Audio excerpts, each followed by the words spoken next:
ሰላም ጤና ይስጥልን ተመልካቾቻችን የአፍሪካን ሬኔሳንስ ቴሌቪዥን ዜናዎች ከዚህ በማስከተል ይቀርባሉ። በቅድሚያ ማርዕስተ ዜናዎችን ነው። ለአምስት ተከታታይ ቀናት ከስራ የቀረ ሰራተኛ ያለማስጠንቀቂያ ከስራ ሊሰናበት የሚችልበት አዲስ መመሪያ ተሰጠ። ከፍተኛ የበጀት እጥረት ውስጥ የሚገኘው የሶማሊያው የአፍሪካ ህብረት ተልዕኮ ኤዩሶም ከአውሮፓ ህብረት የ75 ሚሊዮን ዩሮ ድጋፍ ማረጋገጫ ተሰጠው። በታንዛኒያ ድህረ ምርጫ በገዢው ፓርቲ በተወሰደ እርምጃ ከ500 በላይ ሰዎች መገደላቸው ተገለጸ።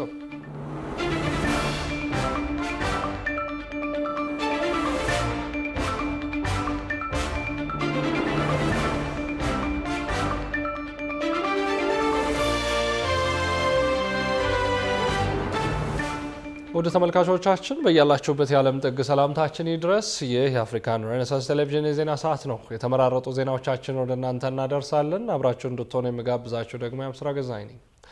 ወደ ቀዳሚ ጉዳያችን ስናልፍ ለአምስት ተከታታይ ቀናት ከስራ የቀረ ሰራተኛ ያለማስጠንቀቂያ ከስራ ሊሰናበት የሚችልበት አዲስ መመሪያ ጸደቀም። የፌዴራል ጠቅላይ ፍርድ ቤት ሰበር ሰሚ ችሎት ቀደም ሲል የነበረውን አሰራር በመለወጥ አሰሪው የስራ ውልን ማቋረጥ የሚችልበትን አዲስ ውሳኔ ማሳለፉ ታውቋል።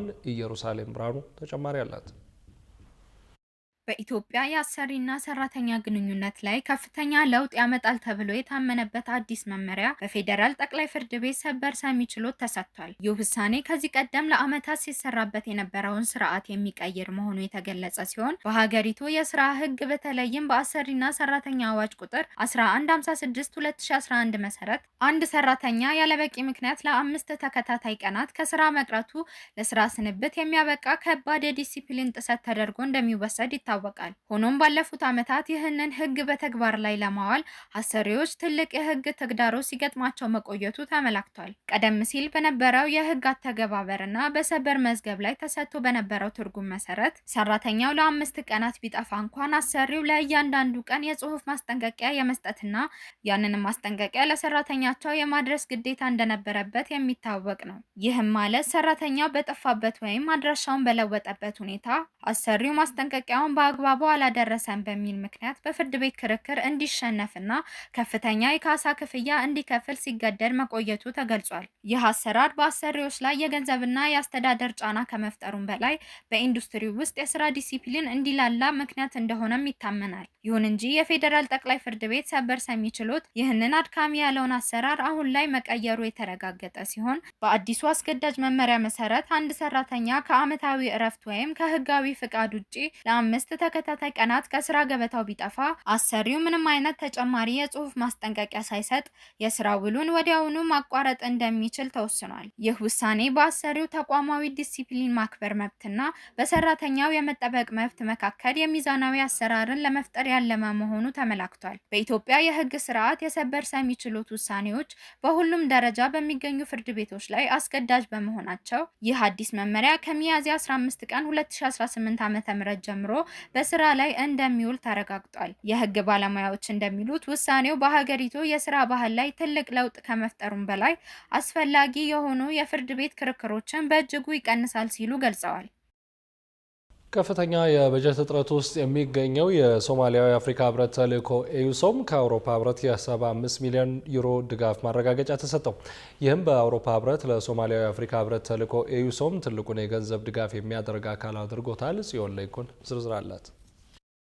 የአውሮፓ ህብረት በሶማሊያ አዲሱን የአፍሪካ ህብረት የድጋፍና ማረጋጋት ተልዕኮ ወይም ኤዩሶም በገንዘብ ለመደገፍ ግንባር ቀደም መሆኑን በድጋሚ አረጋግጧል። ህብረቱ ለተልዕኮ ማስፈጸሚያ የሚሆን የ75 ሚሊዮን ዩሮ ወይም በግምት 80 ሚሊዮን ዶላር የሚጠጋ ድጋፍ ለማድረግ መወሰኑን የአፍሪካ ህብረት ምንጮች ገልጸዋል። ይህ ውሳኔ የተሰማው ተልዕኮ ከጥር 1 ቀን 2025 ጀምሮ የአትሚስን ተልዕኮ ተክቶ ስራ በጀመረበትና በከፍተኛ የፋይናንስ እጥረት ውስጥ በሚገኝበት ወቅት ነው። እንደ አውሮፓውያኑ አቆጣጠር ለ2025-2026 የበጀት ዓመት የኤዩሶም አጠቃላይ ዓመታዊ በጀት 166 ሚሊዮን ዶላር እንደሚሆን ተገምቷል። የአውሮፓ ህብረት ያጸደቀው ወደ 80 ሚሊዮን የሚጠጋ ዶላር ከጠቅላላው በጀት ግማሽ ያህሉን የሚሸፍን ሲሆን ይህም ህብረቱን የጉልህ ድርሻ ባለቤት አድርጎታል። ከህብረቱ በተጨማሪ ሌሎች አካላት ድጋፎችን ለማድረግ ቃል የገቡ ሲሆን በዚህም መሰረት የአፍሪካ ህብረት የሰላም ፈንድ 20 ሚሊዮን ዶላር፣ ጃፓን 3 ሚሊዮን ዶላር፣ ኮሪያ 1.5 ሚሊዮን ሚሊዮን ዶላር የመደቡት ይገኝበታል። ከዚህ ቀደም በአትሚስ ጊዜ የከፍተኛ በጀት መዳቢ ከነበሩ ሀገራት መካከል አንዷ የነበረችው አሜሪካ ለተልእኮ ቀጥታ የገንዘብ ድጋፍ ከማድረግ ይልቅ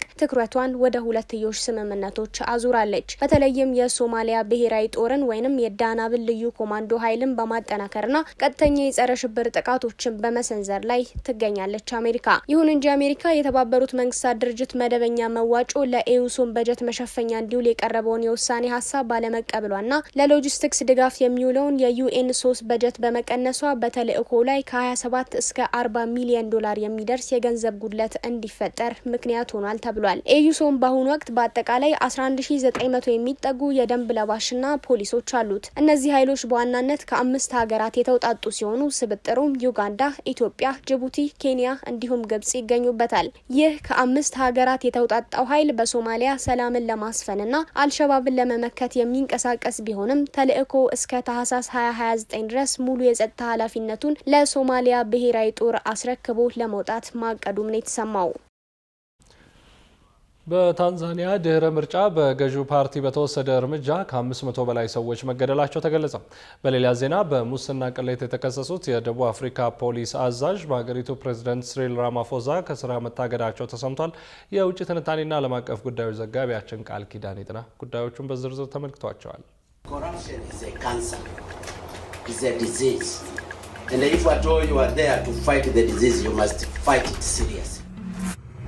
ቡልዶዘሩ በሚል ቅጽል ስም በስፋት የሚታወቁት የቀድሞው የታንዛኒያ ፕሬዝዳንት ጆን ፖምቤ ማጉፉሊ እንደ ግሪጎሪያኑ አቆጣጠር በ2015 የመጀመሪያውን ዘመነ ስልጣናቸውን እንደጀመሩ ምስራቅ አፍሪካዊቱን ሀገር ከሙስና ለማጽዳት በተለይ ዋልጌ ሚኒስትሮችንና ባለስልጣናትን ለመቅጣት ጠንካራ ክርናቸውን አሳርፈው ነበር።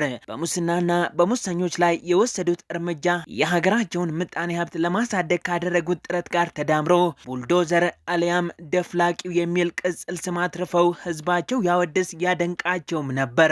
ማጉፉሊ ቀስ በቀስ ተቃዋሚ ፖለቲከኞችን፣ ተቺ ጋዜጠኞችን፣ የፖለቲካ አቀንቃኞችንና የመብት ተሟጋቾችን እያነቁ ወህኒ ቤት ሲጥሉ ወይም ከየመስሪያ ቤት ድርጅቱ ሲያፈናቅሉ ቡልዶዘሩ ከፊቱ ለሚቆም ሁሉ ምረት የለሽነቱም ተረጋገጠ።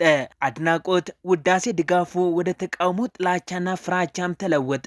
መጽሐፍ ከፀሐይ በታች አዲስ ነገር የለም እንዲል ከጆን ማጉፉሊ ድንገተኛ ሞት በኋላ ስልጣኑን ከተረከቡ ባሳለፍነው መጋቢት 5ኛ ዓመታቸውን የደፈኑት የመጀመሪያ የምስራቅ አፍሪካ ሴት ፕሬዝዳንት ሳሚያ ሱሉሁ ሐሰን በመንበረ ስልጣኑ 5ኛ ዓመታቸውን ይድፈኑ እንጂ ፖለቲካዊ እርምጃቸው ቀዳሚያቸው ይሰሩበት ከነበረው ምንም የተለየ አይደለም በሚል 70 ሚሊዮን የሚጠጋ ህዝብ ይዛ ህንድ ውቅያኖስን ተንተረሳ በምትገኘው አገር ታንዛኒያ ስማቸው በክፉ ይነሳ በመጥፎ ይብጠለጠል ከያዘ ውሎ አድሯል።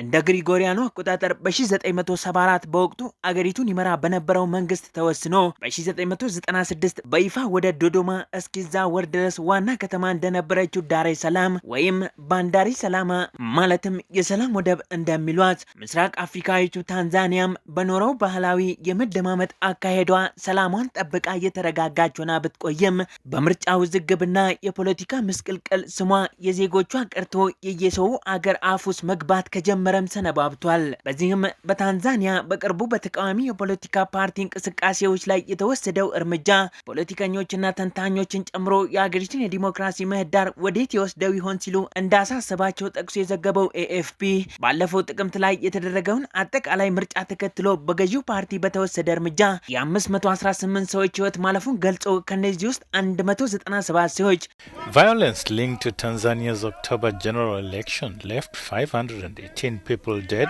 በጸጥታ ኃይሎች በጥይት ተመተው መሞታቸውን ጉዳዩን ለመመርመር የተቋቋመው ኮሚሽን ማስታወቁን አመልክቷል። በፖሊስ ድርጊት የማይስማሙ ታንዛኒያውያን እንደሚሉት የሳሚያ መንግስት መጨረሻው በታንዛኒያ ተቃዋሚ ፓርቲዎችና ደጋፊዎቻቸው ጉልህ የሆነ ግፍ እንዲፈጸም የዘፈቀደ ስርዓትና ሌሎች የፖለቲካ ስደት ሲደርስባቸው ወደ ነበረበት የጨለማው ዘመን በተለይ ደግሞ ወደ ማጉፉሊ ዘመን መመለሱን እንደሚያሳይ በምሬት እየገለጹ ሲሆን የፖለቲካ ተንታኞች እንደሚሉት ደግሞ ታንዛኒያ ከነደሴት ራስ ገዝ ግዛቷ ዛንዚባር አሁን መስቀለኛ መንገድ ላይ ደርሳለች።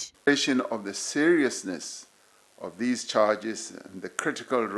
በሌላ ዜና በሙስና ቅሌት የተከሰሱት የደቡብ አፍሪካ ፖሊስ አዛዥ በሀገሪቱ ፕሬዝዳንት ሲሪል ራማፎሳ ከስራ መታገዳቸው ተሰምቷል። የ62 ዓመቱ የደቡብ አፍሪካ ፖሊስ አዛዥ ጀነራል ፋኒ ማሴሞላ አወዛጋቢ የሆነውን የ21 ሚሊዮን ዶላር የኮንትራት ውል ከመስጠት ጋር በተያያዘ ኃላፊነታቸውን በሚገባ እንዳልተወጡ የተዘገበ ሲሆን የወንጀል ምርመራ እየተደረገበት እንደሆነ የተገለጸው የኮንትራት ስምምነቱ መሰረዙም ታውቋል። የግብር ከፋዮች ገንዘብ እንዴት ጥቅም ላይ እንደሚውል የሚደነግገውን የደቡብ አፍሪካ የመንግስት ፋይናንስ አስተዳደር ሕግ በከፊል በመጣስ የተከሰሱት የፖሊስ አዛዡ ማሴሞላ የቀረበባቸውን ክስ ፍርድ ቤት በመቅረብ ክደው የተከራከሩ ሲሆን ለጋዜጠኞችም ጥፋተኛ አለመሆኔን አውቃለሁ፣ ስህተትም አልሰራሁም፣ ነገር ግን ሕጉ የራሱን ሂደት መሄድ አለበት ብለዋል። ክሱን ተከትሎ አዛዡ ላይ እገዳ ያስተላለፉት ራማፎሳ የፖሊስ አዛዡን ለማገድ የወሰኑት የክሶቹን ክብደትና የፖሊስ ብሔራዊ ኮሚሽነር በወንጀል ላይ በሚደረገው ትግል ውስጥ በሚጫወተው ወሳኝ ሚና ምክንያት ነው የተባለ ሲሆን በስልጣን ላይ እያሉ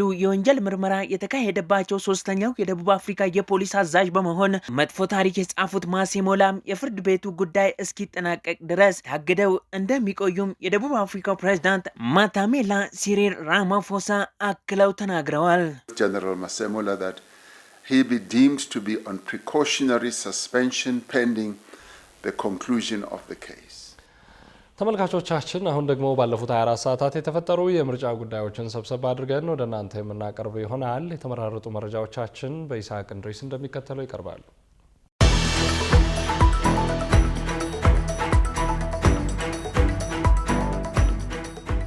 የኢፌዴሪ ሕገ መንግሥት አንቀጽ 38 የመምረጥ እና የመመረጥ መብትን ይደነግጋል።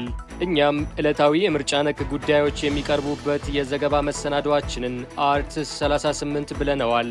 ይህ የምርጫ ዘገባ በአርትስ ቴሌቪዥን የገቨርናንስ ዴስክ ተዘጋጅቶላችሁ የሚቀርብ ነው። ባልደራስ ለእውነተኛ ዲሞክራሲ በቅርቡ በፓርቲው የፌስቡክ ገጽ የወጣው መግለጫ ከፓርቲው ፕሬዝደንት እውቅና ውጭ የሆነና በተወሰኑ የፓርቲው አባላት የተከናወነ መሆኑን አስታወቀ።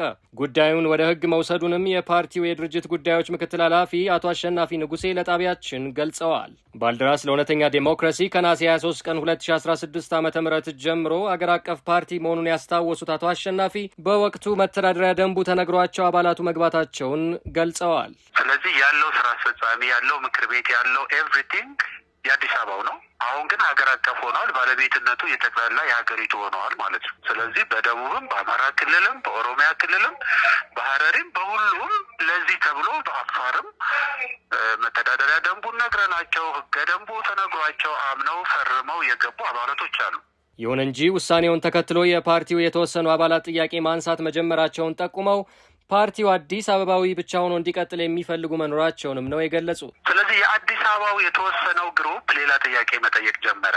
እንዴት ነው የምንሆነው? ማለት ያው አንድ ነገር ስትለምደው ለመተው ሊከብድህ ይችላል እና የሌሎቹን መምጣቶች ያልወደዱ ሰዎች ስራ አስፈጻሚም ውስጥ ያሉ፣ ምክር ቤትም ውስጥ ያሉ፣ ሌላም ቦታ ያሉ ነበሩና ጥያቄ ማንሳት ጀመሩ። አንዱ ይሄ ነው። ለምሳሌ እዚያ ውስጥ ያለው ምንድን ነው? አዲስ አበባዊ ብቻ ሆኖ እንዲቀጥል የሚፈልጉ ጎራዎች አሉ። ሆኖም ቅሬታ ቢኖር እንኳን ጠቅላላ ጉባኤ ላይ መቃወም እንጂ ፓርቲው እንደ ሀገር አቀፍ ፓርቲነት ፈቃድ ከተሰጠው በኋላ መመለስ ትክክል አይደለም ያሉት አቶ አሸናፊ ለትግል የሚደክሙ እንዳሉ ሁሉ ፓርቲውን መጠቀሚያ የሚያደርጉ ኃይሎች ከሀገር ውስጥ እስከ ውጭ ድረስ አሉ ሲሉ ክስ አቅርበዋል። ቃወም ነው እንጂ ስራዎች ተሰርተው አገር አቀፍ ፊርማና አባላት መጥተው ተመዝግበው ካለቀ በኋላና ፈቃዱ ተሰጥቶ ስራ እየተሰራ ባለበት ይመለስ ማለት ይሄ ትክክል አይደለም። አሁን እኔ ሳየው ማለት ነው። ስለዚህ አንዱ ስህተት ይሄ ነው። ሌላኞቹ ደግሞ ዝም ብለው እንደሚታወቀው ሀገራችን ውስጥ ፓርቲ ሲመሰረት ለትግል የሚሰሩ የሚደክሙ እንዳሉ ሁሉ እነሱ እንዲናይ ማድረግ አልፈልግም። ለጥቅም የገቡ ብዙዎች አሉ። ስለዚህ ፓርቲውን መጠቀሚያ ደግሞ የሚያደርጉ ብዙ ኃይላት አሉ። ከሀገር ውስጥ እስከ ውጭ ሀገር ኔትወርክ ይዘረጋሉ። ስለዚህ እነዚያ ሰዎች ፓርቲውን ወሳኝ ቦታዎች ላይ ይሆናሉ። ከዛ ያው የሚሰራውን ሰው ይረብሻሉ። እነዚህ ደግሞ ሌሎኞቹ ናቸው። በቅርቡ የምክር ቤት ስብሰባ መኖሩን ተጠይቀው መግባታቸውን የጠቀሱት አቶ አሸናፊ የወቅቱ አጀንዳ የነበረው የተወሰኑ ስራ አስፈጻሚ አባላትን ማገድ፣ የምክር ቤት አመራሮችን መቀየር የሚል እንደነበርም አስረድተዋል። ሆኖም በፓርቲው የአሰራር ደንብ መሰረት ምክር ቤት ስራ አስፈጻሚን ማገድ እንደማይችል የተናገሩት አቶ አሸናፊ ሌላም ነገር ካለ ከሳሽ ሆኖ ምክር ቤቱ በዲሲፕሊን ኮሚቴው ይታያል እንጂ ተነስቶ ማገድ አይቻልም ሲሉ ነው የገለጹት። ስብሰባው ላይ ይሄን አንችልም፣ በማንችልበት ሁኔታ ስራ አስፈጻሚ ከሌ ብላችሁ ማገድ አትችሉም፣ አንችልም እንደምትሉት ደግሞ ሌላ አይነት ነገር ካለ አምጡና ምክር ቤቱ ከሳሽ ይሁን ለዲሲፕሊን ኮሚቴ ማስረጃ እንሰጣለን። በዲሲፕሊን በመተዳደሪያ ደንቡ ሊወሰን ይችላል። አይቻልም፣ አሁን መታገድ አለባቸው አሉ። እኔ ልዩነቴ ይያዝልኝ አልኩ። የምክር ቤቱ ብሔራዊ ምክር ቤቱ ሰብሳቢ እኛ ባልተሰጠን ስልጣን ይሄንን ማድረግ ስለማንችል ትክክል አይደለም፣ ይሄ ቡድንተኝነት ነው፣ ባካችሁ ሰከን በሉ ተባለ። ከፍተኛ የሆነ ትዕግስት ተደረገ። ይሄኛው ቀረ። በቃ ወሰኑ ማለት ነው። እኔ በልዩነት ወጣሁ፣ እሷም በልዩነት ወጣች። የነበርነው 16 ነን።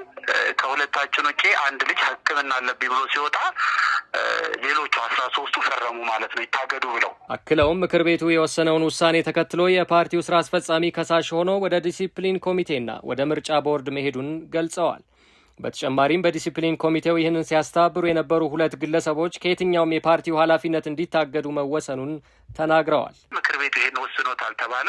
ወደ ዲሲፕሊን ተሄደ፣ ወደ ምርጫ ቦርድ ተሄደ። ስራ አስፈጻሚው ከሳሽ ሆነ።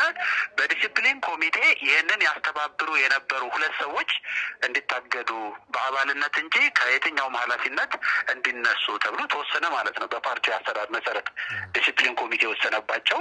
2 ልጆች ይህን ያስተባብሩ የነበሩ ሰዎች ታግደዋል። ጥቅም ፈላጊነት፣ ፓርቲው ሀገር አቀፍ እንዳይሆን የመፈለግ አዝማሚያዎችና የሌሎች ኃይሎች መጠቀሚያ መሆን የጎራ መደበላለቅ መፍጠሩንም ነው ያስረዱት። እነዚህ ሰዎች የሚፈልጉት ጥቅም ነው። ሁለተኛ ሀገር አቀፍ እንዲሆን አይፈልጉም። እንደገና ይሄኛው ይቀር ችግር ስላለው ኤንዌስ ለሌላም መጠቀሚያ እንዲሆን የሚፈልጉ ኃይላቶች አሉ። እኛ የሰላም ታጋዮች ነን። በሰላማዊ መንገድ ነው የምትታገለው። ስለዚህ ሌላ ነገር ከፈለክ እዚያው ያለበት ጋር እንጂ ልትሄድ የምችለው በሁለቱም ጎራ ልትሰለፍ አትችልም። እና መደበላለቆች ነበሩ። ይህ በእንዲህ እንዳለ የፓርቲው የቀድሞ ምክትል ፕሬዚደንት የሆኑት ዶክተር በቃሉ አጥናፉ ከፓርቲው መልቀቃቸውን የሚገልጽ ደብዳቤ አስገብተው እንደነበር የሚገልጹት አቶ አሸናፊ አሁን ላይ ፓርቲውን ልምራ ብለው መምጣታቸውን ገልጸዋል። ከአሰራር ውጭ መሆኑንም ነው ያነሱት።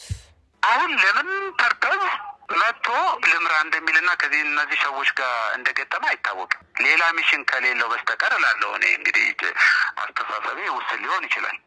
ለቅቅ ያለው ከገባው ህጉን ጠብቄ እንዴት እንደምመለስ በመተዳደሪያ ደንቡ መሰረት ካልተመለስኩ በቀር ባለመብት ሆኜ ልጠይቅ አልችልም። የቀድሞ የፓርቲው ምክትል ፕሬዚደንት ዶክተር በቃሉ በመጀመሪያ ኢትዮጵያን ኢንሳይደር ለተሰኘ ድረገጽ አስተያየት መስጠታቸውን ገልጸው ግለሰቡ ከፓርቲው የለቀቁ ሆነው ሳለ እንዴት ፓርቲው ለሁለት የተከፈለ አስመስላችሁ ታቀርባላችሁ? እሳቸውንስ እንዴት አናገራችሁ? በሚል ፓርቲው ኢትዮጵያን ኢንሳይደር ድረገጽን መጠየቁን ጠቁመዋል። በዚህም ኢትዮጵያን ኢንሳይደር ተጠይቄያለሁ በማለቱ የተነሳና ፓርቲው ውስጥ ስለመኖራቸው የሚገልጽ ማስረጃ እንዲያመጡ ጥያቄ በማቅረቡ ምክንያት ለማደናገሪያ ማህተም የሌለው መግለጫ በፓርቲው የፌስቡክ ድረገጽ ላይ እንዲወጣ ማድረጋቸውን አመልክተዋል። ንግግር ያደረጉት ዶክተር በቃሉ ስለዚህ እዚያ ላይ ለዘ ኢንሳይደር እሳቸው የለቀቁ ናቸው። እንዴት ፓርቲውን የማይወክል ሰው መጣቸው ፓርቲውን 2 ስፕሊት እንዳረገ ተአማኒነት እንዳይኖረው ምንም አይነት የመከፋፈል በሌለበት የአዲስ አበባው መብቴ ነው ብሎ ቢመጣ 23 ወንበር ይዞ ነው የሚመጣው። ክልሎችም የራሳቸውን ይዘው ስለሚመጡ ምንም የሚፈጠር ነገር የለም። ይሄ በሆነበት እሳቸውን እንዴት አናገራቸው ስንላቸው አይ ጠይቄ መልስላችኋለሁ አለ። አባል ነኝ እኮ አለ፣ ደብዳቤ አስገብቻለሁ እኮ አለ ምናምን የሚል ነው የሰጡት። ለዚያ ማስተባበያ ነው አሁን በገጹ ላይ ያወጡት። ለዘ ኢንሳይደር ምላሽ እንዲሆን ነው ያወጡት። አይተው ከሆነ ማህተም የለውም፣ ያም የለውም። የፓርቲው የቀድሞ ምክትል ፕሬዚደንት ከኃላፊነት ለቀው ሳለ እንዴት በፓርቲው ይፋዊ የፌስቡክ ገጽ ላይ የወቅቱን የፓርቲውን ፕሬዚደንት የሚከስ መግለጫ ሊወጣ ቻለ ሲል ጣቢያችን ላቀረበላቸው ጥያቄም አቶ አሸናፊ የሚከተለውን ምላሽ ሰጥተዋል። ነው ፓርቲውን ብዙ አካል ይከታተለዋል። ከውስጥ ሰው ሊይዝ ይችላል። የህዝብ ግንኙነት ተብሎ የተመረጠው አንደኛው ከእሳቸው ጋር የቅርብ ወዳጅ ነው። ስለዚህ ያለ ህግ ያለ አሰራር ነው ይህን ፖስት ያደርገው። ፕሬዚዳንቱ አያውቁም። ለምሳሌ ባልደራስ ለእውነተኛ ዴሞክራሲ በቅርቡ የፓርቲው ፕሬዚደንት ይፈጽማቸዋል ያላቸውንና የፓርቲውን የስራ አስፈጻሚ ሆነ ምክር ቤትን ያገለሉ ውሳኔዎችን በማውገዝ መግለጫ ማውጣቱን መዘገባችን አይዘነጋም። ለተጨማሪ ጊዜ ተራዝሞ የነበረው የመራጮች ምዝገባ በትላንትናው ዕለት ሲጠናቀቅ ምርጫ ካርዳቸውን የወሰዱ ዜጎች ቁጥር 50.5 ሚሊዮን በላይ መሆናቸው ተገለጸ። በኢትዮጵያ ብሔራዊ ምርጫ ቦርድ የጊዜ ሰሌዳ መሰረት ግንቦት 24 ይካሄዳል ተብሎ ለሚጠበቀው ጠቅላላ ምርጫ ለተጨማሪ ቀናት ተራዝሞ የነበረው የመራጮች ምዝገባ ትናንት ሚያዝያ 14 ቀን 2018 ዓ.ም ተጠናቋል። በዚህም የኢትዮጵያ ብሔራዊ ምርጫ ቦርድ ዋና ሰብሳቢ ሜላትወርቅ ኃይሉ በትላንትናው ዕለት ጋዜጣዊ መግለጫ የሰጡ ሲሆን በአጠቃላይ ከ50.5 ሚሊዮን በላይ ዜጎች የምርጫ ካርዳቸውን መውሰዳቸውን ገልጸዋል። ከ46 ሺህ በላይ በሚሆኑ ቋሚ የምርጫ ጣቢያዎች በዲጂታልና በማንዋል አሰራር የመራጮች ምዝገባ መከናወኑን ያነሱት ዋና ሰብሳቢዋ በአገር አቀፍ ደረጃ እስከዛሬ በደረሱ መረጃዎች ልዩ የምርጫ ጣቢያዎችን ሳይጨምር 50 ሚሊዮን 514,155 ዜጎች የምርጫ ካርድ ወስደዋል ነው ያሉት። ወደ 50 ሚሊዮን 514,155 መራጮች ተመዝግበዋል። ይሄ እንግዲህ በጣም ሩቅ የሆኑ ቦታዎችን አንዳንድ ያልደረሱንን መረጃ ሳይጨምር ነው ማለት ነው። እንግዲህ ከዚህ ውስጥ ወደ 45 ሚሊዮን 10,594ቱ በማኑዋል የተመዘገቡ ሲሆኑ 5 ሚሊዮን 503,561 ደግሞ ዲጂታሊ የተመዘገቡ ናቸው። በአጠቃላይ ምዝገባውን በታላቅ ኃላፊነት ሲሰሩ የነበሩ የምርጫ አስፈጻሚዎች ቁጥር 195,316 መሆናቸውንም አንስተዋል። የቦርዱ ዋና ሰብሳቢ ወይዘሮ ሜላትወርቅ ኃይሉ አያይዘውም በአፈጻጸም ችግር ምክንያት የተዘጉ የምርጫ ጣቢያዎች መኖራቸውን ገልጸው እነዚህ ምርጫ ጣቢያዎች በኦሮሚያ፣ በአማራ፣ በሐረሪ፣ በሲዳማና በሶማሌ ክልል እንደሚገኙ ተናግረዋል። የአርትስ 38 ዕለታዊ የምርጫ መልእክት። የፖለቲካ ፓርቲዎች እንደ እጩ መንግስት ራሳቸውን በማሰብ ተገቢውን ዝግጅት ሊያደርጉ ይገባል። ክቡራትና ክቡራን ተመልካቾቻችን አሁንም የአፍሪካን ሬኔሳንስ ቴሌቪዥን ዜናዎች እንደቀጠሉ ናቸው። ወደ ቀጣዮቹ ጉዳዮቻችን ከመሻገራችን በፊት ይፋዊ የማህበራዊ ገጾቻችንን እናስታውሳቸው ወደድን። በቴሌቪዥን ስርጭት ያለፏቸውን ፕሮግራሞቻችንን ከ1.8 ሚሊዮን በላይ ሰብስክራይበሮች ባሉት አርትስ ቲቪ ወርልድ ዩቲዩብ ገጻችን በኩል ልትከታተሉ ትችላላችሁ። በተጨማሪም በርካታ ተከታዮችን ባፈራንባቸው በፌስቡክ፣ በቀድሞ ትዊተርና በአሁኑ ኤክስ እንዲሁም በቲክቶክና ኢንስታግራም ገጾቻችን በኩል ቤተሰብ መሆን ትችላላችሁ። ከአፍታ ቆይታ በኋላ በአርትስ ስፔሻል የመረጃ ሰዓታችን ልዩ የመዝናኛ የኪነ ጥበብና የሁነት መረጃዎችን ወደ እናንተ እናደርሳለን። ይጠብቁን። በኢትዮጵያ የፊልም ኢንዱስትሪ ውስጥ የሚታየው የታሪክ መመሳሰልና ኩረጃ አሳሳቢ ደረጃ ላይ መድረሱ ተገለጸ። የፊልሙ ዘርፍ ከዓለም አቀፉ ሲኒማ ተሞክሮዎች ጋር ያለው ተመሳሳይነት ከመጠን አልፎ ወደ ኩረጃ ወቀሳ ብሎም ተመሳሳይ ስራዎችን ለተመልካች እስከ ማቅረብ እየተሸጋገረ መሆኑን የተነገረው ማክዳ ሰይፉ የፊልም ባለሙያው ዮናስ ብርሃነ መዋን እንዲሁም በጣቢያችን የሚተላለፈው ሪሞት ፕሮግራም አዘጋጅና አቅራቢ ሰለሞን ጸጋይን አነጋግራ ዝርዝሩን እንደሚከተለው አዘጋጅታለች። የኢትዮጵያ ፊልሞች በሌላው ዓለም ከሚሰሩ ፊልሞች መነሻ ሀሳብና ልምድ መውሰዳቸው ቢጠቅምም ያ አካሄድ ከፈጠራ ይልቅ ወደ ቀጥታ መቅዳት እየተቀየረ መሆኑ ይነገራል። ይህም የታሪክ ይዘትና አወቃቀር ያለምንም ማሻሻያ መውሰድን ጨምሮ የኢንዱስትሪውን የፈጠራ አቅም እያኮሰመነ መሆኑ የዘርፉ ባለሙያዎች ይገልጻሉ። በዚህ ምክንያት ፊልሞች የራሳቸው ልዩ ማንነት እንዳይኖራቸው እስከ ማድረግ መድረሱ የተገለጸ ሲሆን ተመልካቾችም በአገር ውስጥ ስራዎች ላይ ያላቸው እምነት እየቀነሰ እንዲመጣ እየተገደዱ ስለመሆኑ ከጣቢያችን አፍሪካን ሬኔሳንስ ቴሌቪዥን ጋር ልዩ ቆይታ ያደረጉት የፊልም ባለሙያና የጉማ የፊልም ሽልማት መስራች ዮናስ ብርሃነ መዋ ገልጸዋል። አርት የማህበረሰብ ነጸብራቅ ነው።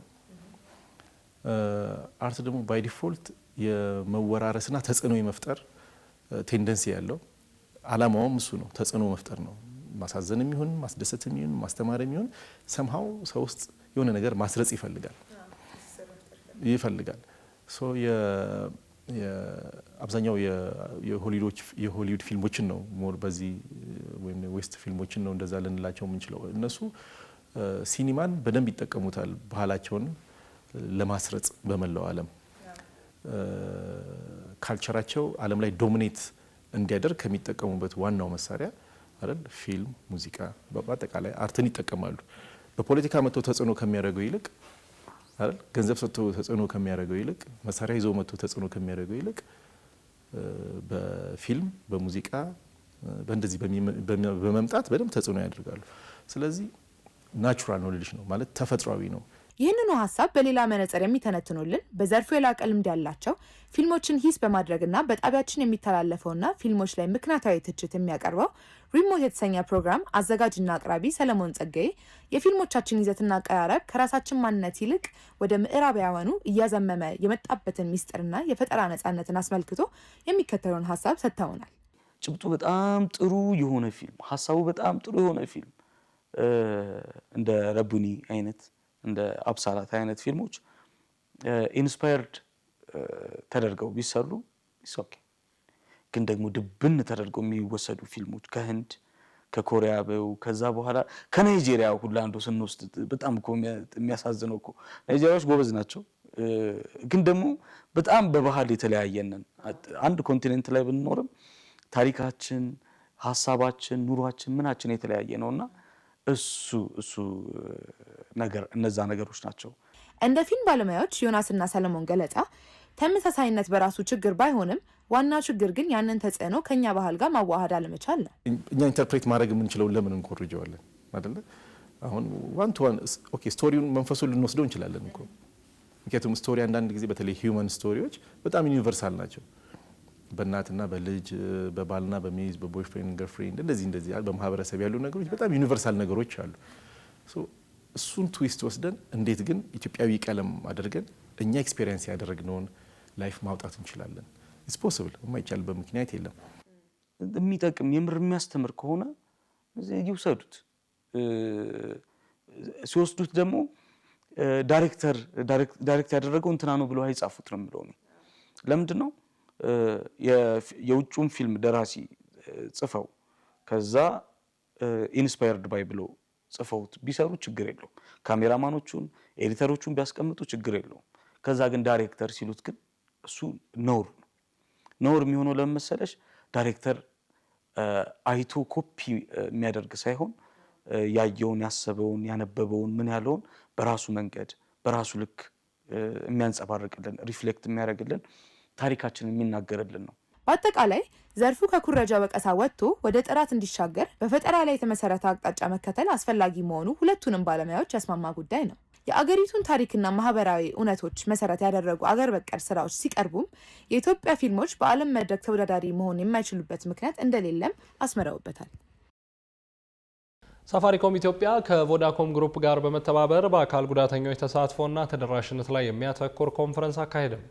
በሳፋሪኮም ኢትዮጵያና በቮዳኮም ግሩፕ የተዘጋጀው ይህ የአካታችነት ኮንፈረንስ በኢትዮጵያ የሚገኙ አካል ጉዳተኞችን ተሳትፎ ማጠናከርና ያሉትን የአገልግሎት ክፍተቶች ማጥበብ ላይ ያለመ ነው ተብሏል።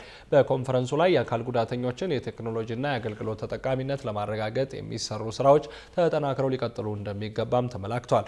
በመድረኩ ላይ ንግግር ያደረጉት የሳፋሪኮም ኢትዮጵያ ዋና ስራ አስፈጻሚ ዊን ቫልቪት አካታችነታችን ለአካል ጉዳተኞች ተብሎ የሚታሰብ ብቻ ሳይሆን አካል ጉዳተኞችም በሁሉም የስራ ሂደቶች ውስጥ በቀጥታ ማሳተፍ እንደሚገባም ገልጸዋል። የኢትዮጵያ አካል ጉዳተኞች ማህበር ኮንፌዴሬሽን ዋና ዳይሬክተር አባይነ ጎጆ በበኩላቸው አካል ጉዳተኞች በትምህርት በጤናና በሌሎች መሰረታዊ አገልግሎቶች ላይ ከፍተኛ እንቅፋት እየገጠማቸው መሆኑን ገልጸዋል። በኮንፈረንሱ ላይ ከፍተኛ የመንግስት የስራ ኃላፊዎች፣ ባለሙያዎችና የተለያዩ ባለድርሻ አካላት የተሳተፉ ሲሆን በቀጣይም የአካል ጉዳተኞች እኩል ተጠቃሚነትን ለማረጋገጥ እንደሚሰራ ተመላክቷል ሲል የዘገበው ባልደረባችን ጌታውን አበበ ነው። ክቡራን ተመልካቾቻችን አሁን ሰዓቱ በየሳምንቱ ወደ እናንተ የሚደርሰው አርትስ ስፔሻል ልዩ የመዝናኛ የኪነ ጥበብና የሁነት መረጃዎች ነው። ልዩ መረጃዎቹ ባልደረባችን ናቲማና ወደ እናንተ ይደርሳሉ። ከመረጃዎቹ ጋር መልካም ቆይታ።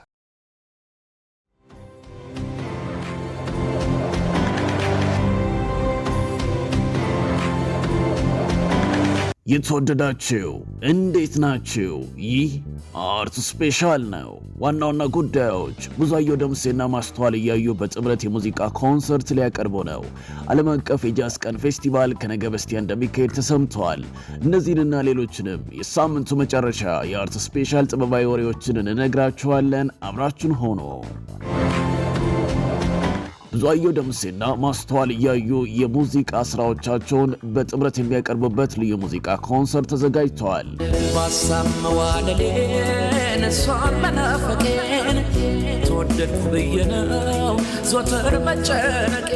ሽክ በሚል መጠሪያ የተሰናዳው የሙዚቃ ድግስ በታሪካዊ የጊዮን ሆቴል ነገ ሚያዝያ 17 ቀን 2018 ይካሄዳል። በተጨማሪም ወጣቱ ድምፃዊ ዮማሪዮስም ተገኝቶ ስራዎቹን ለታዳሚያን እንደሚያቀርብ ተገልጿል። የሙዚቃ ኮንሰርቱ በአሲዮ ባንድ ይታጀባል። ማስተዋል እያዩ በቅርቡ ማስተዋል የተሰኘ ሙዚቃ ኮንሰርቱን በሚሊኒየም አዳራሽ አቅርቦ እንደነበር ይታወሳል።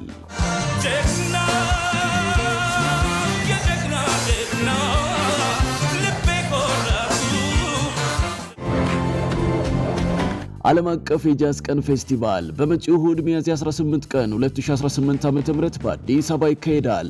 በቤልጂየም ኤምባሲ ቅጥር ግቢ ውስጥ በሚካሄደው በዚህ የጃዝ ሙዚቃ ድግስ ላይ ከሀገር ውስጥና ከሀገር ውጭ የተሰባሰቡ በርካታ የጃዝ ሙዚቀኞች ስራዎቻቸውን ያቀርባሉ።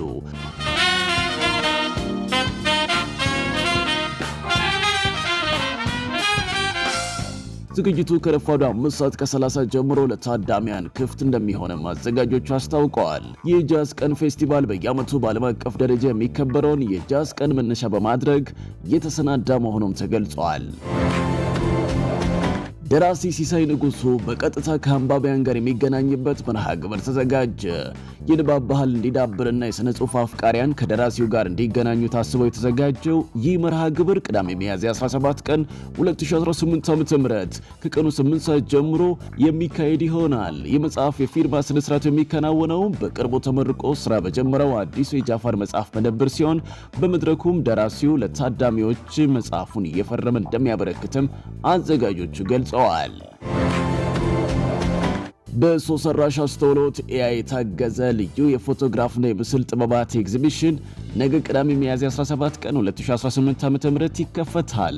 ተረቶችና ህልሞች በሚል ርዕስ የቀረበው ይህ አውደ ርዕይ በፎቶግራፍ ባለሙያው መክበብ ታደሰ የተሰናዳ ሲሆን ፎቶግራፍን ከተለመደው የካሜራ ሌንስ እይታ ባለፈ በሰው ሰራሽ አስተውሎት ወይም AI አማካኝነት ወደ አዲስ የታሪክ አተራረክ ደረጃ ያሸጋገረ ስራ እንደሆነም ተገልጿል። አውደ ርዕዩ ቅዳሜ ሚያዝያ 17 ቀን 2018 ዓ.ም ከቀኑ 10 ሰዓት ጀምሮ በአርታዊ ጋለሪ የሚከፈት ሲሆን እስከ መጪው ግንቦት 9 ቀን 2018 ዓ.ም በእይታ ላይ እንደሚቆይ አዘጋጆቹ ገልጸዋል። ዋሊያ መጽሐፍት ዋሊያ ዘመን በሚል መጠሪያ አዲስና ቀጣይነት ያለው የውይይት መድረክ መጀመሩን አስታወቀ። ይህ መድረክ ልዩ የሀገር ባለውለታዎችንና በስራቸው ከፍተኛ አበርክቶ ያላቸውን ስብዕናዎች ለህዝብ የሚያስተዋውቅ ነው። እንግዶቹም ከተከማቸ ህይወት ተሞክሯቸው እውቀትንና ልምድን ለታዳሚያን የሚያካፍሉበት እንደሚሆን ተገልጿል። በዚህ መሰረት ቅዳሜ ሚያዝያ 17 ቀን 2018 ዓ.ም ተጋባዥ እንግዳ ሆነው የሚቀርቡት አንጋፋው ደራሲና ተርጓሚ ሳህለ ስላሴ ብርሃነ ማርያም መሆናቸው ታውቋል። ዝግጅቱ በዕለቱ ከቀኑ 8 ሰዓት ጀምሮ 4 ኪሎ የክላስ ህንፃ ላይ በሚገኘው የዋሊያ መጽሐፍት አዳራሽ ይካሄዳል። ሀገር በቀል እውቀቶች ላይ ትኩረቱን ያደረገ መርሃ ግብር በዚህ ሳምንት ተካሂዷል። ይህ ውይይት በአያልነህ ሙላቱ የሥነ ጥበብ በጎ አድራጎት ድርጅት የተዘጋጀ ነው። በመርሃ ግብሩ ላይ አንጋፋው ጸሐፌ ተውኔትና ባለቅኔ አያልነህ ሙላቱ ወቅታዊው ስልጣኔ በባህል ላይ ያልተመሰረተ በመሆኑ የራሳችንን ጥለን የሌላውን አንጠልጥለን ለመጓዝ መገደዳችንን ገልጸዋል። የቀደምት አያቶቻችንን ጥበብ የት እንደሄደ መጠየቅ ይኖርብናል ያሉት አያልነህ ባለማወቅ የጣልናቸውን እውቀቶች አንስተን ለሀገር ያላቸውን ጠቃሚነት ማየት እንደሚገባ አሳስበዋል። በተጨማሪም ሀገር በቀል እውቀቶችን ለችግሮቻችን መፍትሄ ለሀገራችን እድገትና ስልጣኔ መሰረት ማድረግ ይገባልም ብለዋል። ዘመናዊ ትምህርት ከ100 ዓመታት በላይ አስቆጥሯል ያሉት ጸሐፌ ተውኔት አያልነህ ሙላቱ የህንፃ ግንባታችን ምን ያህል እኛን ይመስላል፣ ምን ያህልስ እርሻችንን ከበሬ ቀንበርና ሞፈር አውጥተናል ብለን መጠየቅ አለብን ያሉት። በውይይቱ ላይ ሀገር በቀል እውቀት፣ ኢትዮጵያዊ ፊደል፣ ጽሑፍና ንባብ፣ ባህላዊ የእርቅና የግጭት አፈታት ስርዓት እንዲሁም ሀገር በቀል እውቀትና ባህላዊ ሕክምና በኢትዮጵያ የሚሉ 3 ጥናታዊ ጽሑፎች ለውይይት ቀርበዋል። ክቡራትና ክቡራን ተመልካቾቻችን በዚህ ሳምንት ያዘጋጀንላችሁ የአርት ስፔሻል የኪነትና ኩነት መረጃዎች ይህንን ይመስሉ ነበር። ስለተከታተላችሁን እናመሰግናለን።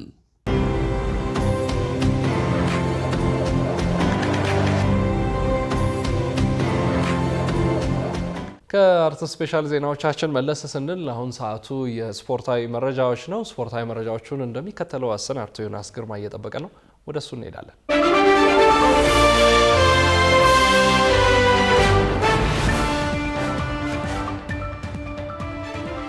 እንዴት አመሻችሁ ውድ ተመልካቾቻችን። ከአፍሪካ ሬኔሳንስ ቴሌቪዥን የምሽቱን ስፖርታዊ መረጃዎች ይዘን መተናል። ከመረጃዎቹ ጋር ዮናስ ግርማ ቆይታ አደርጋለሁ። መልካም ቆይታ። ወደ ቀዳሚው መረጃችን ስንሻገር የኢትዮጵያ ዋንጫ የሩብ ፍጻሜ ጨዋታዎች እየተደረጉ ሲሆን ትላንት በተደረገው ጨዋታ ወልዋሎ አዲግራት ዩኒቨርሲቲ መቻልን በማሸነፍ የግማሽ ፍጻሜ ተፋላሚ መሆኑን አረጋግጧል። በአዲስ አበባ ስታዲየም በተደረገው የኢትዮጵያ ዋንጫ የሩብ ፍጻሜ ጨዋታ መደበኛው የጨዋታ ክፍለ ጊዜ ያለምንም ግብ ተጠናቆ ወልዋሎ አዲግራት ዩኒቨርሲቲን መቻልን 5-4 በሆነ ውጤት ማሸነፍ ችሏል።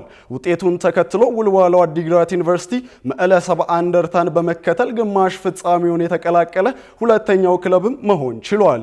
ቀሪ የኢትዮጵያ ዋንጫ ጨዋታዎች ነገም ሲደረጉ የኢትዮጵያ ፕሪሚየር ሊግ መሪው ሲዳማ ቡና ከዘንድሮ ከሊጉ ክስተት ኔጌሌ አርሲ ጋር በነገው ዕለት ቀን 9 ሰዓት በአዲስ አበባ ስታዲየም የሚያደርጉት ጨዋታም ከወዲሁ ተጠባቂ ሆኗል። በኢትዮጵያ ፕሪሚየር ሊግ 20ኛ ሳምንት ሊደረግ የነበረው የሸገር ደርቢ ጨዋታ የፊታችን እሁድ ይደረጋል። በኢትዮጵያ ትልቁ ደርቢ እንደሆነ የሚነገርለትና በበርካታ ተመልካቾች ዘንድ በጉጉት የሚጠበቀው የኢትዮጵያ ቡናና የቅዱስ ጊዮርጊስ ጨዋታ በአዲስ አበባ ስታዲየም ይደረጋል። ዝርዝር አለን። እግር ኳስ በኢትዮጵያ ለበርካታ ዘመናት የተተገበረ ተወዳጅ ስፖርት ቢሆንም አገራችን ኢትዮጵያ በዓለም አቀፍ መድረኮች እንደ አትሌቲክሱ የገዘፈ ታሪክ እስካሁን የላትም። ቢሆንም የአገሪቱ ትልቁ ሊግ በሆነው የኢትዮጵያ ፕሪሚየር ሊግ በርካታ ደጋፊዎችን ለሁለት የሚከፍልና በጉጉት የሚጠበቅ ተወዳጅ ፍልሚያ አለ። እርሱም የፊታችን እሁድ ሁለቱን የመዲናይቱን ክለቦች የሚያገናኘው የሸገር ደርቢ ነው። ዘንድሮ የኢትዮጵያ ፕሪሚየር ሊግ ከ5 የስደት ዓመታት በኋላ ወደ አገሪቱ መዲና ተመልሶ ጥቅምት 9 ቀን በአዲስ አበባ ስታዲየም ሲጀምር የዓመቱ የመጀመሪያ ተፋላሚ የነበሩትም እነዚህ ሁለቱ የከተማ ተቀናቃኞቹ ቅዱስ ጊዮርጊስና ኢትዮጵያ ቡና ነበሩ። በዘንድሮ የውድድር ዓመት ፈታኝ የመጀመሪያ ዙር ቆይታን ያደረጉት ሁለቱ አንጋፋ ክለቦች በታሪካቸው ለ51ኛ ጊዜ የሚገናኙ ሲሆን ሁለቱም ክለቦች ለረጅም ዓመታት ያገለገሏቸውን አንጋፋ የክለባቸውን ፕሬዝዳንቶች አሰናብተው መገናኘታቸው በዚህ ዙር የሚያመሳስላቸውም ክስተት ሆኗል። ቅዱስ ጊዮርጊስ ከገባበት የፋይናንስና አስተዳደራዊ ቀውስ በመላቀቅ በጥሩ መነቃቃት ላይ የሚገኝ ክለብ ሲሆን በሊጉም 35 ነጥቦችን በመያዝ በሊጉ ወገብ 10ኛ ደረጃ ላይ የተቀመጠ ሲሆን ደርቢውንም አሸንፎ ደረጃውን ለማሻሻል ይፋለማል። በሌላ በኩል በዓመቱ መጀመሪያ ክለቡን የያዘውን ጣቱን አሰልጣኝ አብይ ካሳውንን አሰናብተው አሁን ላይ በሳምሶ ማየለ የተመሩ መጠነኛ መሻሻል የሚታይባቸው ቡናማዎቹ 38 ነጥቦችን በመያዝ በሊጉ የደረጃ ሰንጠረዥ 7ኛ ደረጃ ላይ የተቀመጡ ሲሆን ነጥባቸውንም ወደ መሪዎቹ ለማስጠጋት ይዋደቃሉ ተብሎም ይጠበቃል። የኢትዮጵያ እግር ኳስ ሲነሳ ስማቸው ቀድሞ የሚወሱት እነዚህ ሁለቱ የመዲናይቱ ክለቦች በእግር ኳሱ ብርቱ ተቀናቃይን በመሆን አያሌ ዘመናትን የተሻገረ ዛሬም ያልበረደ የደርቢ መንፈስ ይታይባቸዋል። በተመልካቾች ድርቅ ደብዝዟል በመባል ለሚታማው የኢትዮጵያ ፕሪሚየር ሊግ እንደ ማጣፈጫ ቅመም የሚታዩትና ዛሬን ሳይሆን ነገን በሚናፍቁ ጣፋጭ ዜማዎች ክለባቸውን የሚያጀግኑት ትንታግ ደጋፊዎችም የደርቢው ዋና ተዋናይ ናቸው። የሁለቱ ክለቦች መቀመጫና መናገሻ የሆነችው መዲናችን አዲስ አበባ ቀይ፣ ቢጫና ቡኒ በለበሱ ውብ ደጋፊዎች ለማሸብረቅ እሁድ 9 ሰዓትን በጉጉት እየጠበቀች ስትገኝ አንጋፋው አዲስ አበባ ስታዲየምም የታሪካዊ ሁነት ዋና መድረክ ተደርጎም ተሰይሟል። ወደ ቀጣዩ ዜናችን ስናልፍ የዋንጫ ፉክክሩ ወደ ወሳኝ ምዕራፍ በተሸጋገረበት የእንግሊዝ ፕሪሚየር ሊግ 34ኛ ሳምንት ተጠባቂ ጨዋታዎች በነገው ዕለት ሲደረጉ አርሰናል ከኒውካስል ዩናይትድ ጋር የሚያደርጉት ጨዋታ ተጠባቂ ሆኗል። ሷሊ መሐመድ በዝርዝር ተመልክቶታል። በተለምዶ ሊጎች ወደ መዳረሻቸው እየደረሱ ሲመጡ የዋንጫውን አሸናፊ መለየት የእግር ኳስ ወጉ ነው ይባላል። ይሁን እንጂ በዓለማችን ተወዳጅ በሚባለው የእንግሊዝ ፕሪሚየር ሊግ ጥቂት ጨዋታዎች ብቻ እንኳን ቀርተውትም እስካሁን የዋንጫውን መዳረሻ መገመት አዳጋች ሆኗል። ለዚህ ማሳያ ደግሞ በደረጃ ሰንጠረዡ አናት ላይ ተፋጠው የሚገኙት ማንቸስተር ሲቲና አርሰናል በእኩል 70 ነጥቦች መቀጠላቸው ነው። መድፈኞቹ ለተከታታይ 200 ቀናት ይዘውት የነበረውን የመሪነት መንበር ባለፈው ረቡዕ ማንቸስተር ሲቲ በበርንሌ ላይ ባስመዘገበው ድል ምክንያት ለተከታታይ ተከታታይ 3 የውድድር ዓመት ወደ አጠናቀቁበት ቦታ እንዲመለሱ አስገድዷቸዋል። ከአንድ ወር በፊት ለአርሰናል የቀረበ መስሎ የነበረው ዋንጫ እንዳለፉት ዓመታት እንደገና እየሸሻቸው ይመስላል። የሚኬል አርቴታው ስብስብ ነገ ቅዳሜ በኤምሬትስ ስታዲየም ኒውካስል ዩናይትድን የሚያስተናግድበት ጨዋታ ደግሞ ወደ መሪነቱ ለመመለስ ትልቅ አጋጣሚ ሊሆን ይችላል ተብሎ ተጠብቋል። ሲቲዎች በዚህ ሳምንት መጨረሻ በኤፍኤ ካፕ ግማሽ ፍጻሜ ከሳውዝሃምፕተን ጋር የሚፋለሙ በመሆኑ አርሰናል በሊጉ 2 ጨዋታዎችን ቀድሞ የማድረግ እድል አግኝቷል። ቅዳሜ ኒውካስልን በቀጣይ ደግሞ ፉልሃምን ካሸነፈ ማንቸስተር ሲቲ ቀጣይ የሊጉ ጨዋታውን ከኤቨርተን ጋር እስኪያደርግ ድረስ አርሰናል የ6 ነጥብ ልዩነት በመፍጠር ጫናውን ወደ ፔፕ ጋርዲዮላው ማዞር የሚችልበትም እድል በእጃቸው ገብቷል። አርሰናል በሁለቱም ውድድሮች ካደረጋቸው 6 ጨዋታዎች መካከል አንድ ብቻ ያሸነፈ ሲሆን ባለፉት 2 የሊግ ጨዋታዎች ደግሞ በሲቲና በቦርንማውዝ የደረሰበት ሽንፈት የፈጠረበትን ጫና ለመቀልበስ ነገ በሜዳው የሚያደርገው ጨዋታ ትልቅ ፈተና እንደሚሆንበት ሲጠበቅ መድፈኞቹ ወደ ሊጉ መሪነት ለመመለስ የማሸነፍ ግዴታ አለባቸው። ተጋጣሚያቸው ኒውካስል ዩናይትድ የመጨረሻ 4 ጨዋታዎችን ተሸንፎ በደረጃ ሰንጠረዡ 14ኛ ደረጃ ላይ ይገኛል። ኤዲሃውና ስብስባቸው በቅርብ ጊዜ ወዲህ ድል የራቃቸው ቢሆንም የመጀመሪያ መርሃ ግብራቸው በሜዳቸው ባደረጉት ጨዋታ የ2-1 ድሉን የተቀናጀው በጋብርኤል ማጋሌዥ የጭማሪ ሰዓት መሆኑ ሲታወስ ጨዋታው ለአርሰናል ቀላል እንደማይሆን ይገመታል። ጨዋታው ምሽት 1 ሰዓት ተኩል ሲል በሰሜን ለንደን ኤምሬትስ ላይ ይጀምራል። በሌላ ጨዋታ ፉልሃም ከአስተን ቪላ፣ ወልቭስ ከቶትንሃም፣ ዌስትሃም ከኤቨርተን እንዲሁም ለቻምፒዮንስ ሊግ ተሳትፎ እየተፋለመ የሚገኘው ሊቨርፑል ከክሪስታል ፓላስ ይገናኛሉ። በተለይም ዘንድሮ ሳይጠበቅ ከ48 ዓመታት የሊጉ ቆይታ በኋላ የሞረር ስጋት የተጋረጠበት ቶትንሃም አስቀድሞ ከሊጉ መሰናበቱን ካረጋገጠው ወልቭስ ጋር በነገው ዕለት ከቀኑ 11 ሰዓት በሞሎኒክስ ስታዲየም የሚደረገው ጨዋታ ሌላው የሳምንቱ ተጠባቂ ፍልሚያ ሲሆን ዶሮቹ የራሳቸውን ድል በራሳቸው የሚወስኑ ይሆናል። ክቡራትና ክቡራን ተመልካቾቻችን ከአፍሪካ ሬኔሳንስ ቴሌቪዥን ለምሽቱ የያዝናቸው ስፖርታዊ መረጃዎች የተከታተላችሁትን ይመስሉ ነበረ። ዮናስ ግርማ ከመረጃዎቹ ጋር ቆይታ አድርጌያለሁ። ከቀሪ ጣቢያችን መሰናዶች ጋር መልካም ቆይታ።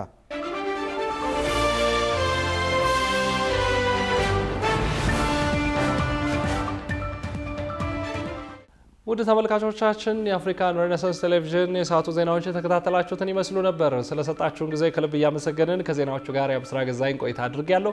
ከቀሪ የጣቢያችን ዝግጅቶች ጋር መልካም ጊዜ ተመኘው።